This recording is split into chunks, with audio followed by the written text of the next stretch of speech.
તો નાની ઓલી સાઈડ મો. પછી હાથી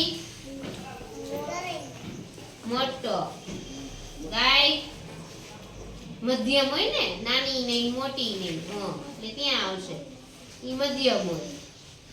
પછી કૂતરો કોના જેવો હોય? ઈ નાના કદમાં. પછી ઘોડો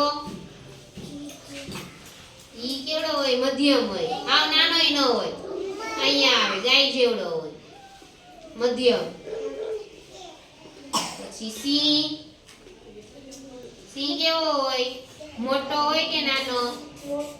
તમે મોટું કયું છે પ્રાણી? હાથી, એની નીચે આવે. પછી હરણ, ઊંધું મૂક્યું, મધ્યમ. પછી વાઘભાઈ ઈ નાના હોય, મધ્યમ હોય, અહીંયા આવે.